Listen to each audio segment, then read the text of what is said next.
application. And figuring out an outline a lot of times is more important than anything else.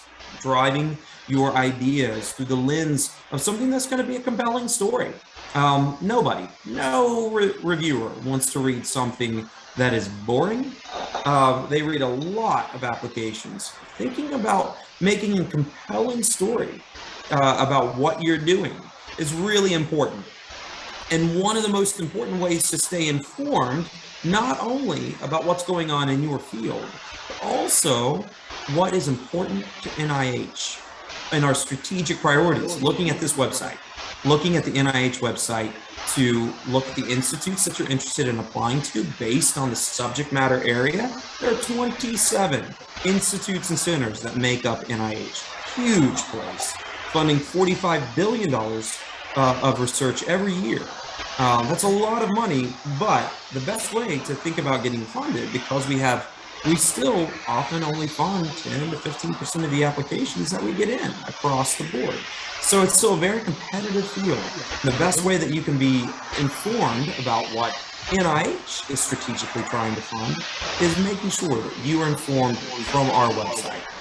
This website, it's a landing page for the institutes, centers, and offices that fund across NIH. And these and clicking on some of these links here about the institutes, it links to their websites, but also their strategic plans, where you can really understand what we're focused on strategically at this point. Next slide. Another really important website across NIH. And again, this is information that you need to then be able to understand how to get to that case. So I think it's really important information to see. This NIH Guide to Grants and Contracts. The NIH Guide is your one-stop shop to figuring out what funding opportunities are currently available, but not just the funding opportunity. Also notices. We have notices of special interest now, beyond our notices of intent to publish and general notices that are really important for the field, for you to understand policy changes and things like that are really driving your research.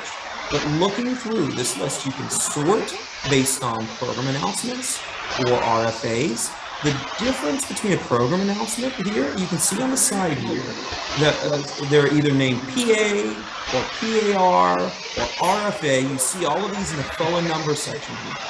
And it's important to understand what those mean.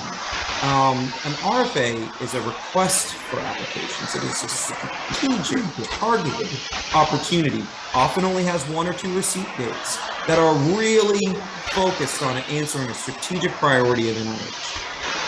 A PA is a parent announcement.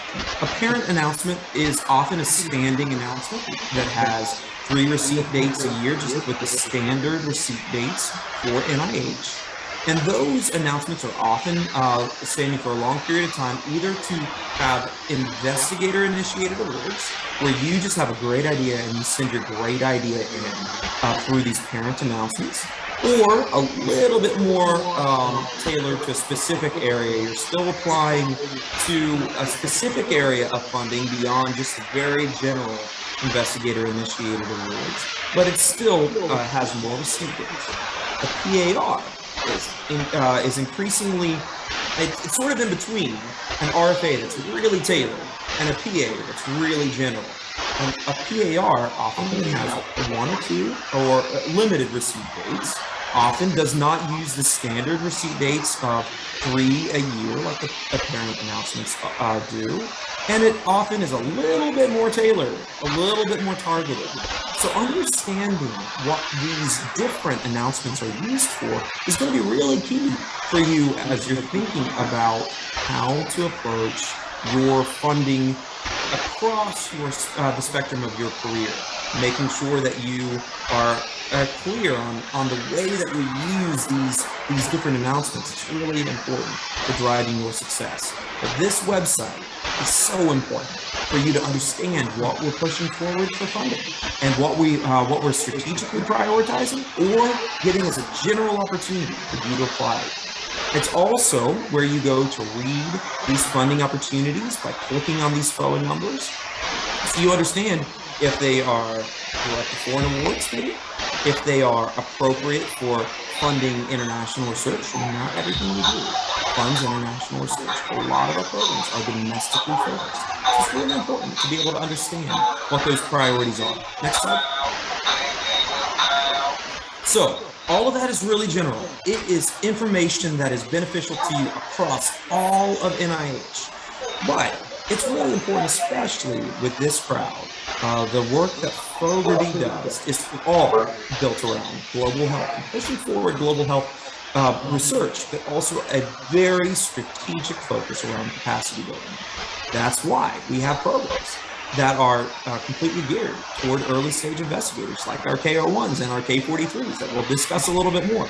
But this funding type, site right here is really important because it doesn't just give Fogarty funding opportunities, that first bullet, but also look at those non-NIH funding opportunities, look at the funding collaborations, look at the NIH global health funding opportunities. We try our best to pull together on this website funding opportunities that are appropriate for global health researchers in the US and around the world from all the different institutes. So you have a one-stop shop to understand what you are going to be able to apply for that's really in the area of research that is geared toward LMIC investigators. So this is a really important website for you, and hopefully it's not without fail. Sometimes we miss some things along the way. We try to pull together as much information as possible for your resource, so you don't have to search through everything. You can go here and look very strategically at Fogarty funding opportunities, NIH global health funding opportunities, and funding opportunities across the career spectrum, even outside of NIH. Next slide. This is the Fogarty funding opportunities website that is really more targeted toward the funding opportunities that Fogarty leads in partnership with the other institutes and centers. This is just a sample. This is just a screenshot of what we currently have available coming up. And you can see different opportunities there that may be interesting. But again, this is a website that pulls together all of the Fogarty-led funding opportunities in global health, but also all of this work is done in partnership across the institutes with NHLBI as a key partner. Next slide. So, by and large, at Fogarty is working really, really hard to do great research, but even more importantly, build biomedical research capacity in LMICs. That's why we're starting out this conversation around our K43 program, for instance. We offer research training awards, career development awards, and research catalyst awards, smaller R01s, smaller R21 grants, and then we have strategic opportunities around very, very large initiatives. But we're focused here around our career development awards. And all of these are direct to foreign awards or require a US and LMIC collaboration to be appropriate for funding through Fogarty. All of the programs that we push forward are reviewed based on scientific merit and capacity building impact. Next slide. So this is a general idea. You can't see this, I realize, but it's to say that the vast majority of our funding goes to training and career development opportunities. We have about 30% of our funding that goes for specific research. The vast majority is around capacity building and career development. For you all at this stage of your careers to be able to have a lot of opportunities that may be a good fit for launching your career sometimes. Next slide. So again, we've discussed this a little bit, but we're all about training great people, providing protected time through these career development opportunities for you to do research and to continue building out your research training. And everything that we do really relies on really strong US and LMIC mentoring. It's important to tie in really strong mentoring plans into your K43 applications, and we'll get into a little bit more. We fund across this entire spectrum, but here is where we really hone in on both institutional training awards, the D43s. These are awards that go to an institution that then train people through the program. We also have our Global Health Fellows and Scholars program that's been recently changed to the name Launch. So that Fellows and Scholars program has been a long-standing program that really has launched incredible careers. And then more recently in history, we launched our K43 Emerging Global Leader Award, really based on our International Research Scientist Development Award, our ERSDA K01, that was developed for U.S. investigators that are doing work in global settings. But we really modeled the K43 program off of that, and that program is really appropriate for you all because it is a award that goes direct to a foreign institution, to you and a foreign institution outside of the U.S. to do research in partnership with key collaborators in the U.S. Next slide. So I really want you to know this Global Health Program for Fellows and Scholars that's been relaunched as the name Launch, that certainly this team has some of these grants as well that really work closely with all of the other NIH funding programs that we do in global health for really driving great capacity building opportunities through the D43s. But this Fellows and Scholars program, I want you to be aware of it because it's a great opportunity for driving a lot of success through 1 year opportunities for funding and research training. But you apply through the consortium that's funded, and you can find more information about the program at that link.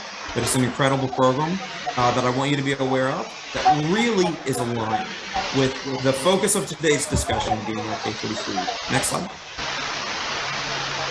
So these Fogarty Career Development Programs are K01, which is based on, is geared toward U.S. investigators doing global health research, and our K43 program, which is LMIC investigators doing career development work. We've got a lot of information at these program pages and frequently asked questions around what these programs should entail. The capacity building plan, the research that you're proposing, mentorship plan, the opportunities to really delve into great early stage research with protected time to do your research as well as your training, your continued career development. A lot of times, I think you all know, but a lot of times in settings around the world, many people are physicians in different respects, and they're really pressured to spend a lot more time from a clinical perspective than a research perspective. But we want to make sure that you have opportunities to really develop your research abilities, and by requiring protected time, so your institutions know you have a focus on research now through this funding opportunity to be able to provide money for your salary as well as research. Here's some information about these. Provide 3 to 5 years of mentored research and career development. There's a minimum of 75% effort or 9 person months per year. $75,000 salary plus $30,000 in research costs per year that you have to have. You can have additional grants, but you have to dedicate 9 calendar months, or 9 person months to specifically this program for postdocs, junior faculty, or junior faculty and research scientist positions for the K43. You can't have independent funding outside of this program. You can have some, we work with you for later on in the process for getting additional awards for your transition into independence based on that. But early on, you really want this training opportunity to be your focus. And you must spend at least, the vast majority of your time working in your home country for the K43. You can budget time to work in other countries, in the U.S. with unique opportunities for training. You can do all of these different things, and we can work with you to really develop a program that's going to be helpful for your training and your research capacity building, but also making sure that you're doing this work where it's going to have a lot of impact in your country, as opposed to just doing all your work in the U.S., for instance. It's a great research training opportunity sometimes. We want to make sure all the time that this is really focused on benefiting your context. And we've got a lot of partners, as you can see here, that work with us to push forward this program. Next slide. So In general, we do a lot of small grants, R21s, R33, R03s, in various areas that may be interesting to you as well, non-communicable diseases, implementation science, brain disorders, HIV stigma. I run a large program around mobile health. These are just some examples, certainly not the full list. And we have very limited R1 and UL1 opportunities that maybe not as germane for this audience. Next slide. But really importantly, connect with us. We are here to help. One of the most important things that I can tell you to do is sign up. Subscribe for the Global Health Funding News weekly emails. So you are apprised of all of the different funding opportunities across the NIH institutes, not just within Fogarty, but within all of the NIH institutes that are targeted to you. This website is so helpful. Reaching out, following Twitter. The social media team at Fogarty is really active at getting information out to you that can keep up with funding opportunities, strategic opportunities, things like that. But really important to reach out to program officers. We're here to help you to drive your career goals. We're here to help. We pull in people like all the folks at NHLBI to talk through joint opportunities. But we're here to help. So please do not feel that you can't reach out to us. I don't think that I have any other slides, but next slide if there is anything. Okay, nothing else. That's all from me. Again, that's a really high level overview of some of the things that you need to be thinking of when you're entering into this idea of putting together a K43. It's just the beginning of a conversation. Really reaching out to us and we can help you to determine how best to frame those K43 discussions beyond all the discussions that we have coming up this morning around really developing a strong application. But that's all from me. Thank you. Thank you, Brad. You're so passionate in your talk, it was hard for me to say, your time is up. Yeah. Are there any questions?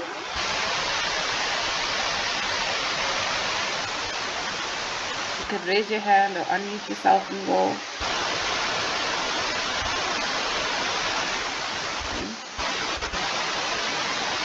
Either it was really a lot or you covered everything. Would you still be on with us, Brad, for a few minutes? I will. Okay. Can we ask if people think of questions as the session progresses? If you could please put it into the chat. If Brad is still here, he will answer. If not, we will try to get an answer for you. Nikhil has a question for you, and this is the only question we'll take verbally. How important is it to have some preliminary data before applying to the K43? Yeah, this often comes up. And as you can imagine, all applications across NIH, all applications are made stronger by having something to point to. Sometimes that's a needs assessment. Sometimes that is preliminary data. Sometimes you don't have that and you're trying to build out a career, but it needs to still come across as being very informed. When you don't have any level of preliminary data, making sure that it's heavily informed based on who's come before in your literature searches and doing early work around needs assessment, understanding what the community that you're working with really needs to drive successful, appropriate transition from a research into potential public health benefit. If you don't have any prior preliminary data, you need to make a really compelling case. Again, career development awards do not require preliminary data. They just applications are always sweetened and reviewed. So be thinking about that even if it's not required. We are always up against this where we're trying to provide as many opportunities for really starting your careers through these K awards. But we are also up against reviewers that want certain things. So, again, not required, but it's really informative. And we can delve into that a little bit more on a side conversation as necessary to see what you have and what you should be working on before the K43 application deadline, so you can just make an even more compelling argument for your K43 application. Thank you, Brad. Thank you, Nikhil. That's an important question that I think speaks to different sessions across the 3 days. Now we're going to move into a presentation by Keith. Keith is going to be taking you through the actual adjudication process, the grant reviewing, and what to do once you've gotten over the shock of the feedback from your application. Keith. Thank you. So, and I'm going to tell you, it's just going to be a conversation today. And I have a couple of pictures, but they're just meant to just for visual stimulus. So what I'd like is to really tell you more of a close kind of personal experience as someone who's been was a scientific review administrator for many years about how I saw, you can show the first slide, how I see the grant process and how I see your opportunities to interact with the process, to improve your applications by understanding the process and knowing where you could have some input, and also at the end, when you get your summary statement back, knowing what you can do to improve a subsequent application. And I'd like you to all remember that I'm the program officer for HLB Simple, and I'm here as part of the group. So you can always come to me, and we can have a conversation about this, and I can help you. So this is just a start. You shouldn't think that this is a one-off, that this is the only time. I'm happy to interact with small groups of you if you'd like, and talk about things, specific things, or with you one-on-one. We can set up Zooms and things like that. So I'm happy to do that. And this morning, ask questions as I go along. We're going to start off, and I'll leave this Jacob Lawrence painting up for a while. It's part of a very large series, a beautiful series, the migration series. In about 1940, he painted this, and it's a beautiful painting, and it's a beautiful series if you have a chance to look at it. Okay, so you're going to now take that wonderful talk that Brad just gave, and we'll think about what he said at the beginning. You're going to now send your application in, and that's done electronically now. And you're going to do it with your grant office and with your business administrative folks, and you'll put it in, and you'll send it to the NIH. And that's, it's just like it goes into this big black box, right? So what's going on? The first thing that happens is it's going to go to what's called the Division of Receipt and Referral in the Center for Scientific Review. That application is going to be looked at in a kind of a very targeted way. What they're going to look for is how does that fit into the large NIH system? Is it about things that are in the mission of the Heart-Lung Blood Institute, of the Fogarty Center, of the National Cancer Institute? They're going to look and see where that is. Where does it fit in? What are the areas of science that it's covering within those kind of broad categories? Is it covering global health? Is it covering ion channels? They're going to look and see where it is in terms of those things. What are they going to use? They're not going to all read your full application. They're going to look specifically at your title. They're going to look carefully at your abstract. They may use some technology, but they're going to look in some way or another to make their decision. So those sections, your title, you want it to be descriptive. You want it to be to really be focused, so that in a few words, it gives a lot of information. It helps the reviewers, the NIH staff know what is that about, where should it go in our system, so that it gets the best evaluation by our peer review system, and we can actually make really good funding decisions about it. Okay, so craft your title with care. Your abstract, extremely important part of your doc. You want it to tell really the most important relevant things about your application. Really, again, you want to guide people who are going to read it, the reviewers, the staff, to what's important. What do you think is important? What do you want to highlight? So spend time crafting that and get input from as Brad was saying. This is also part of the planning stage, right? Get input from your colleagues. One of the really important things that I would suggest is not to have your application first time reviewed by NIH reviewers, but to have it reviewed by colleagues, collaborators, people in our alliance.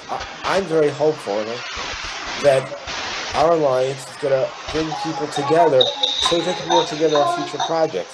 One thing you can do is share some of your ideas, and maybe have some of your colleagues at other institutions review them on a friendly collegial basis, and that can strengthen your application. Getting those insights, really, we all benefit by working together with others. I like to say, we're a communal organism, right? That's how we've evolved. So really, take advantage of your college. It's very hard, not impossible, very hard to do these things isolated on your own, and it's not expected. So reach out to others. Okay, so you go there to the division of receipt and referral. Your application does, not you, but your application does, and it gets looked at again. The abstract, the title, the specific aims page could also get looked at. That's another thing. And what I would, that's also very important. And specifically, what you should really concentrate there on are your aims themselves. Those aims, you really want to make them logical, accomplishable, if that's a word. You wanted to make each one of them stronger by doing the others, but not dependent on one another, so that if the first aim doesn't work, the subsequent aims are not relevant anymore. So you want to make them interrelated, but not interdependent. Those are concepts to think about, and it's hard. These are hard things. So if you're struggling, that makes sense. Because investigators who are doing this 30, 40 years still struggle on these things. Okay, so you got good aims, you got good title, you got a good abstract, and of course then you have a good body of your application and all the other parts. That goes in, the referral folks look at it. You may also send in documentation, a letter, cover letter. It says, you think this application should be funded by the National Heart and Blood Institute in collaboration with the Fogarty Institute, the Fogarty Center, Fogarty International Center, and you think it should be reviewed by a certain study section at the Center for Scientific Review, and those are good directive things to help. But those won't make the decisions. Those are the suggestions that you give, and the NIH staff is going to make the decision. So, just so you know, if there's a discrepancy between what you asked for and what was done, that happens that happens from time to time, and that's their opinions going to carry the day for the most part. You can, and this is one of the things I want to tell you. This is a stage. Your application got in. You're going to get a notification. It's going to the study section. It's under the purview of this institute. This is a stage where if you see something that doesn't make sense, your application is about ion channels in the heart, and it is going to the National Institute for Mental Health. They do ion channels, but not in the heart in general, and it just doesn't seem right. Well, this is a time when you should interact. You should send a message to the appropriate email, which will be in your emails you get, And see, I think maybe a mistake was been made. Say it in a nice way, but you can ask. Maybe there was a mistake. So I think I got a question from Claudia. Claudia, why don't you speak up? Claudia? Oh, no, sorry, Keith. It was a private message to you. Oh, okay. Well, we can talk later. Okay.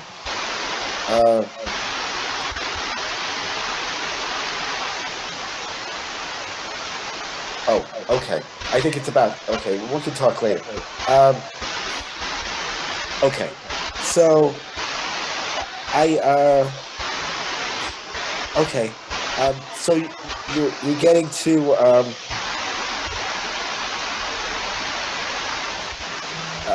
I got to digress for a second because I saw Chloe's message. You know, this was an important painting to me. I in no way wanted to offend anybody by this painting. And I'll just say, it reflects a migration that took place in the 20th century of African Americans from the South to the North. Well documented migration. Jacob Lawrence is a very well-established American artist. So just put it out there. These are African Americans who are migrating from the South to the North. It's a powerful painting to me. So that's what, okay, just so people understand. And I'm happy to talk privately about the painting in the series, which I recommend you. Okay, so we got through the assignment. Then it's going to go from those assignments to a review committee. And it's very important that you look at which committee it goes to and the roster for that committee, because those are going to be your reviewers. And those reviewers need to be appropriate. Again, this is a stage where you can have input. And look at the roster, make sure there are appropriate people there. If they're not appropriate people there, then that's another time when you should speak up to the scientific review office. You should not be, don't be intimidated. They're there for you. They're part of the review process. They're willing to talk to you, and if you don't think they're the right expertise on the panel, then you should tell them, because you need to have advocates during that review meeting. Okay, so the scientific review officer is going to read your application more carefully than that PIR, and it's going to be read again. The title, the specific aims, the abstract. The scientific review officer probably will focus on those areas. They may read the whole research plan, but they may not. So again, those documents are going to determine where the application is actually going to be reviewed, by which reviewers. Okay, we can go to the next slide. Okay, this is another journey. That was the theme, journeys. I like your application and you were taking, and this is journey to Egypt. We can talk more about that another time. Okay, so your application is in the hands of the scientific review officer. It's what we consider under review. The review officer is going to send it out to the reviewers. You're going to get 3 assigned reviewers to your application. Those people may be the only people at the review meeting where your application will be discussed who have actually read your entire application. So very important to make sure the application is readable, presents its ideas in a way that those three reviewers can explain it to everybody else. So you want to really concentrate on that. Not only do you have to have wonderful ideas, you have to explain them in a way that is understandable. Those 3 reviewers are going to be potentially your advocates during that review meeting that's going to come up. So those 3 reviewers are going to read your application in depth. They're going to come to a review meeting where there might be 20 or 30 reviewers there. And again, out of the 20 or 30, three folks might have reviewed it in detail. The other folks are at that meeting, and they're going to listen to a discussion by those 3 folks of your application, and then they're all going to vote on your application. So you want to make your ideas clear to the reviewers. Hopefully one of them will be your advocate. In general, I would say to get a good score in peer review, you need to have at least one advocate, at least one person who's going to say, this is really high impact. This is why. I think this is important. If you don't, you may not even get into the top half of the applications. And there's a process at the beginning of a review meeting that's called triage, or now we call it streamlining. And in general, only the top half of the applications at a meeting get discussed. Okay? So your application's at the review. Hopefully it's discussed. There'll be the opening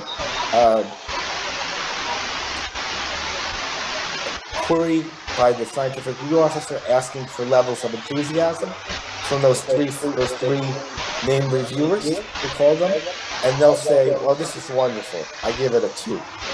That's an outstanding application. Another one may say, this is really, really great.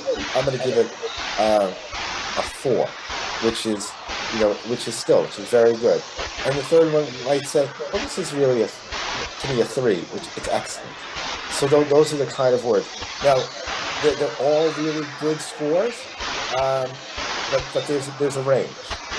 So then, after they give their enthusiasm, they're going to give their comments, which are going to be based on their review and won't be just what's in the summary statement, but it will be based on that. So there'll be three short presentations, and then there'll be an open discussion now of your application. Now, during this open discussion, what will happen is these 20 or so people who didn't read your application are going to start asking questions of the reviewers because they have to vote. They heard a little discussion, but they're going to ask,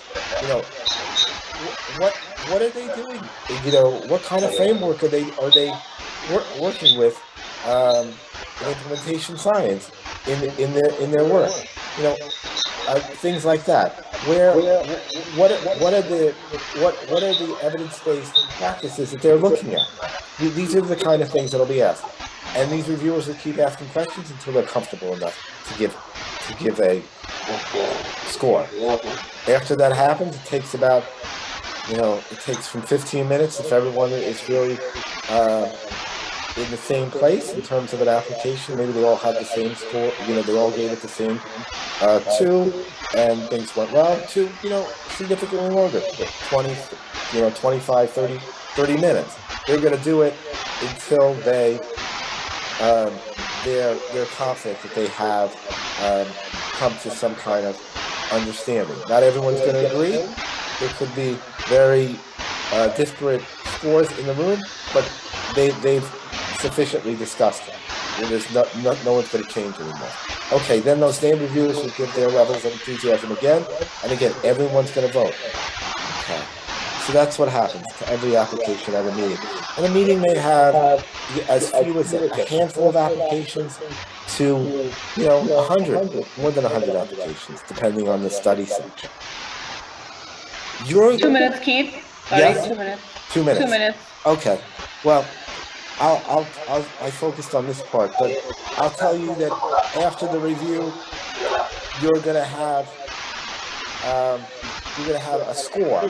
Scores should come out between a day and 2 days after the review meeting, and that'll give you an idea of how you did, with a 10 being the best score and a 90 being the worst.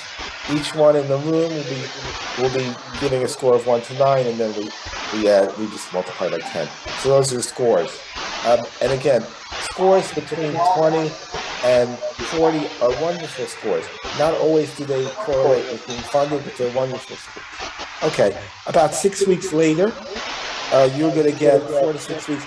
You're going to get your summary statement back, and that's an important document. And I'm not going to have as much time here, but what I'll say is there's a resume at the beginning of that's going to summarize the discussion during that meeting. So if your application was discussed, there'll be a resume. It's important to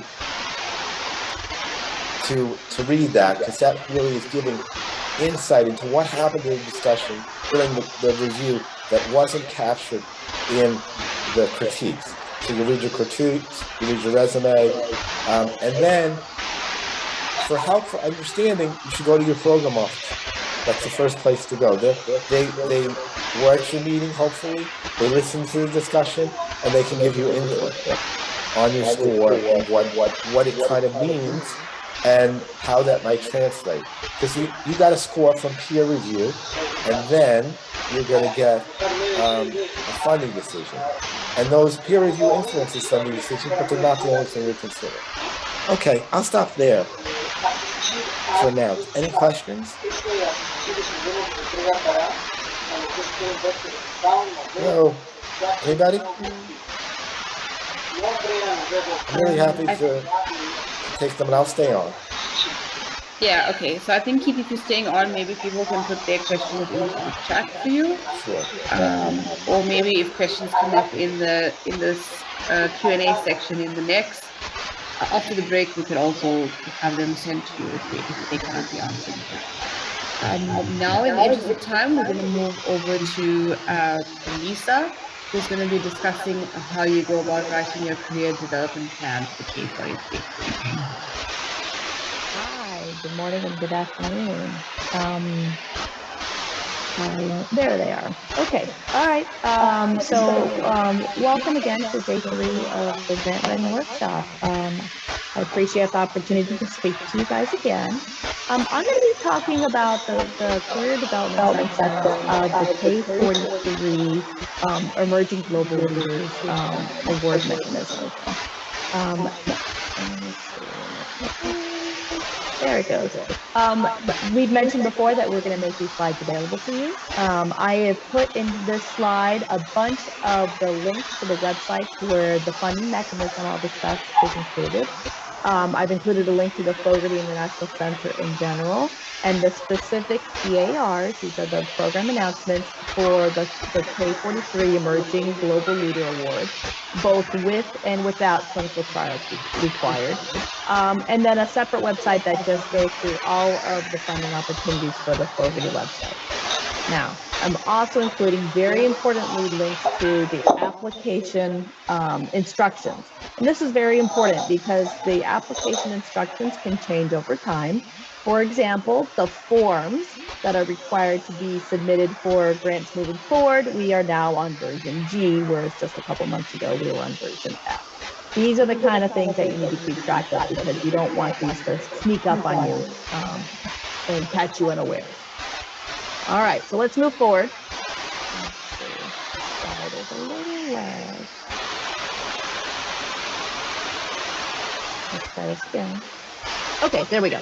Okay, so when we talk about K awards, we generally refer to Mentored Career Development Awards. The NIH has several different types of K awards. Most of them target U.S. citizens or permanent residents.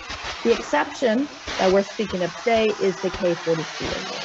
This one specifically targets recipients who are from low and middle income countries, as Brad has discussed earlier this morning. Okay, and we typically call career development awards three-legged stools. Okay, so just like a three-legged stool, you have to have strength in all 3 stools, or the stool will topple over. So the first leg is about the candidate, the qualifications of the candidate, and the career development plan. The second leg of the stool is about all the people that are going to support this candidate.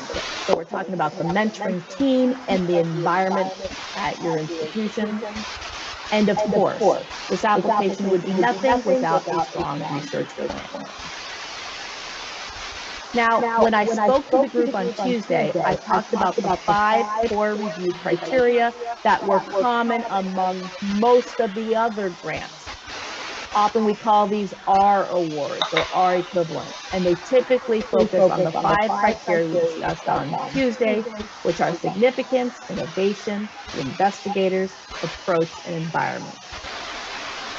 However, when we talk about K awards specifically, these 5 criteria are adjusted. There's a much greater emphasis on the candidate and the career development plan, which are not necessarily focused on all other funding mechanisms.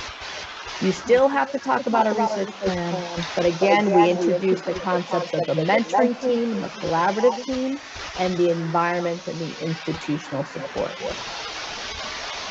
Now, for the rest of my talk, I'm going to talk about the first 2 and the last 2, but I'm not going to focus on the research plan itself because these are the topics that have been discussed on Tuesday and Thursday already.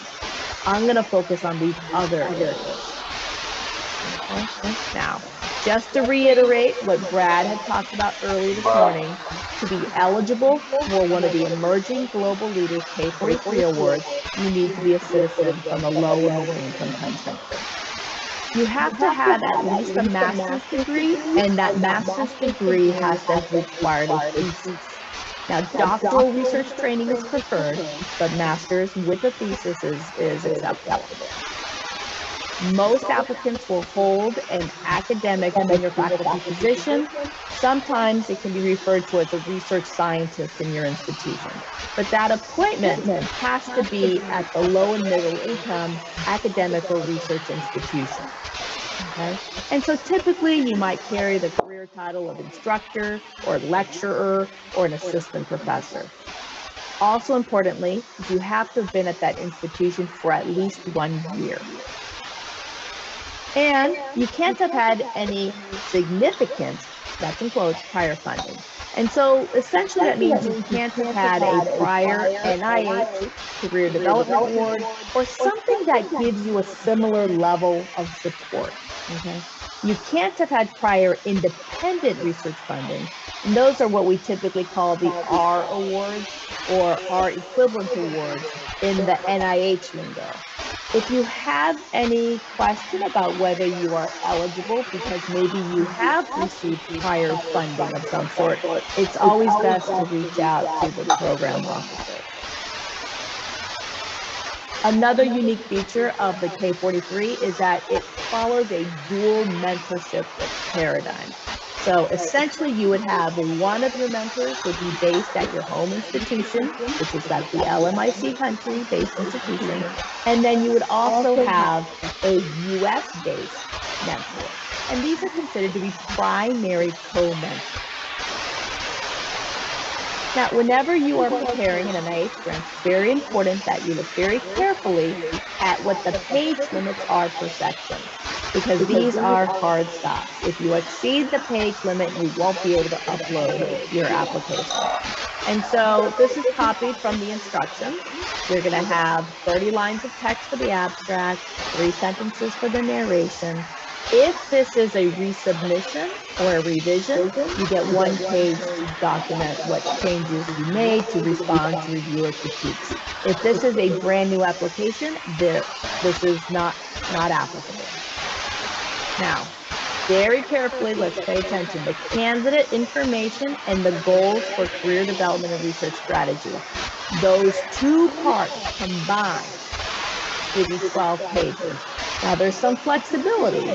Generally speaking, most people go for 6 pages for one part and 6 pages for the other part, but you can move that dividing line a little bit. But you don't want to go to too much extreme because, as I mentioned, both parts are equally important in a K award. You have a single page for your specific aims, a single page to discuss your planned training in the responsible conduct of research. This particular grade outline is not relevant to you. Okay, this is relevant for other funding mechanisms. Moving on, there's the career development plan, the mentoring plan and statements by the mentor, get up to 6 pages, letters of support, 6 pages, a description of the institutional environment, 1 page, the institutional commitment to the candidate's career development, 2 pages, and a biographical sketch.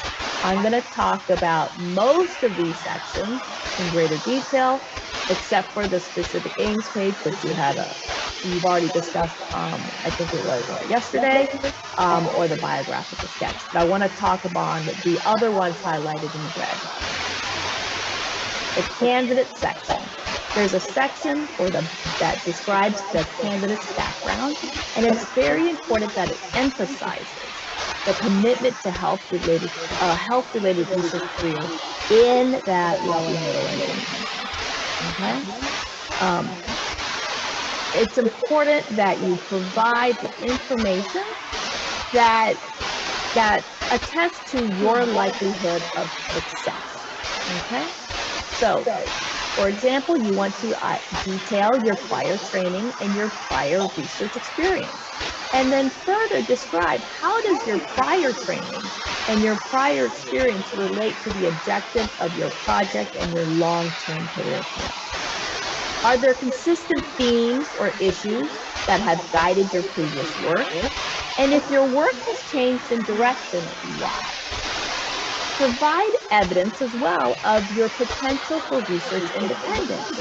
For example, I have done research before, and I took a leadership role in X, Y, and Z aspects of that project. I have authored these peer-reviewed publications. I've presented at national, international meetings. I have received additional research fellowships training. And of course, your letters need to speak to your potential.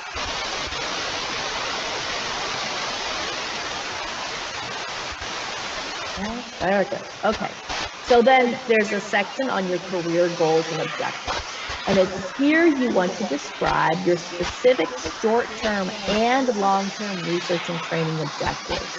And very importantly, you need to provide links from your prior research experience to what you are proposing to do in the current application.